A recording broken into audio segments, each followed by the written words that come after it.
What's so great about Black Butler? I've been asking myself this question for the longest time. Now don't get me wrong, I'm not saying it's a terrible show, and it's definitely better than most of that mainstream bullshit. There's just a few things I don't quite understand. As I watched all the way through Black Butler, I noticed that the action is very limited, and the show doesn't really work its way to a climactic ending like most modern anime.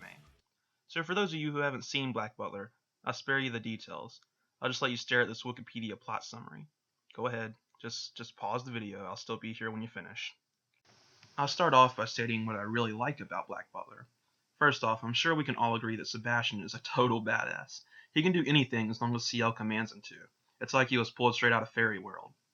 Second, I think the characters are well developed, and it's very easy to differentiate between every character, with each character having their very own distinct personality. I'm probably just telling you what every other Black Butler fan would say, but I'll finish by saying how hilarious Grell is. Towards the beginning of the series, he appears to be a suicidal maniac, but soon enough, we find out he's actually just a raging homosexual who obsesses over Sebastian. Like nearly everyone who watches Black Butler, but we'll discuss that in just a while. Now here's some things I don't like about Black Butler. When I first watched Black Butler, I was extremely confused after watching the first episode because they didn't really do any explaining for the story. I thought that it was just a build up for the next episode, so I continued watching. Sure enough, I was still left wondering what the fuck was happening, and what Sebastian was, and why he had to obey every single one of CL's commands. I didn't fully understand the series until I looked up the show and read the short summary on Wikipedia that thoroughly explained the storyline. I admit, after I knew what was happening, I did start to enjoy the show a little bit more. Another problem I always had with the show was that most of the episodes seemed to branch off to a completely different story, and it never really focused on any one event until the end. Now, this is how I see the show, and before you tear me a new one in the comments, remember, everyone has their opinions on what makes a good show, and no one should be judged on their anime preference.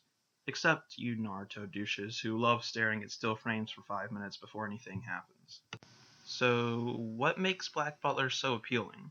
Well, after doing some research, I've come to the conclusion that most people who have watched Black Butler are female. So what does this mean? Well, if you ask any female why they like Black Butler, they'll probably mention something about how much they love Sebastian, and I've even heard some people say some pretty weird things about their attraction to said character. But wait, isn't it weird to be sexually attracted to a cartoon character? Yes, and this is where double standards come into play. And where do we find double standards? Feminism. Let's take a closer look. Feminism has 4 syllables. Square has 4 sides. Square has 1 syllable. 4 plus 1 equals 5. 5 also has 1 syllable. 5 plus 1 equals 6. 6 has 3 letters. 6 minus 3 equals 3. Now it has 3 sides, a triangle. Ladies and gentlemen, Sebastian Michaelis is Illuminati confirmed.